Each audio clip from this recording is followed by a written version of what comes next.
This is the family of Mr. Chanchi, the recipient of our first House of Hope,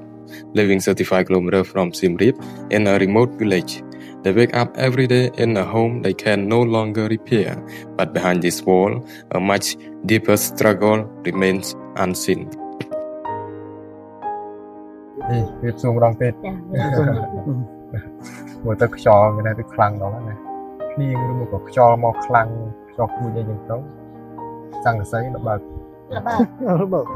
ប៉ះមានលែងដេកទីទៅយកទៅនាំចូលទៅវិញក្នុងដល់រៀងភ្លៀងទៅបានជូតក្រែដេកនេះពេលភ្លៀងអីចឹងចាបើខ្លាំងលិចអស់នៅលើទៅទីស៊ីអស់ឡើងមើលស៊ីឡើងបាក់ដាច់អស់នេះក្នុងលោកស៊ីខ្លាំងណាស់ចងលោកណាខ្លាចតែខ្យល់ខ្លាំងមកខ្លាចពុះទៅបាត់ចាលោកគ្នាអស់ហើយសង្ស័យទៅជុំរត់រើផ្ទះគាត់អូយអត់មានទ្វារឲ្យបាំងទេអត់ខ្ញុំនៅពីអ្នកបងប្អូននេះងងតែទៅតែអ៊ីទៅធ្វើការឆ្ងាយទៅបាត់ទៅនៅពីអ្នកបងប្អូននេះមកដល់ណាទៅរឹសចន្ទីដល់រតនគិរី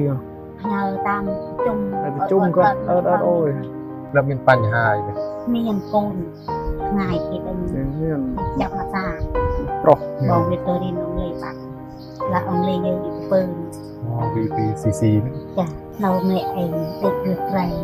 កំណាំងដេកលើត្រៃបើដេកក្នុងនោះគេចាប់បានបាត់នេះបារម្ភខ្លាំងណាស់គឺបារម្ភដល់ទៅធ្វើការឆ្ងាយបារម្ភវា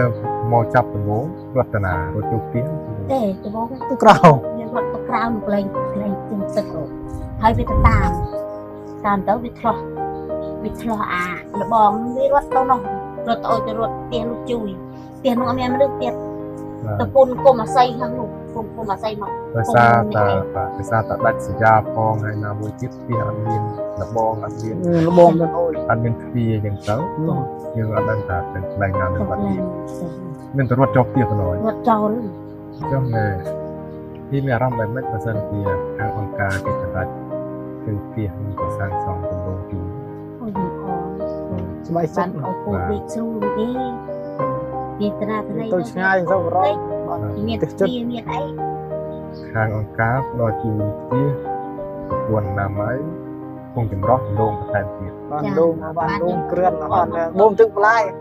នេះបូមទឹកលូហើយលំនោះហាក់ទឹកហ្នឹងមើលតើប៉ិនធ្វើម៉េចបើយើងវាអត់ហើយពីប្រើទឹកបន្លាយចាហើយអង្គអត់អង្គដាំមកព្រឹកមាញ់ហ្នឹងទៅខ្ចីតាមមកក្រុងទៀតយកទៅស្រែងចុះប្រគួនខ្លួនអត់ចាប់កាប់មួយទៅខ្លួនពីខ្លួនបុរាណបងកូននោះគេជិះម៉ូតូទៅមើលទៅ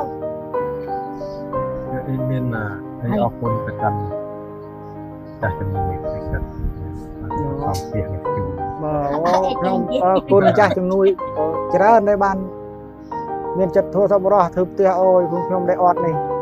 ហើយក៏ជូនពរឲ្យក៏មុខរបររស់ស៊ីបានទទួលទានតិចទៅជុំទៅចេះនិយាយ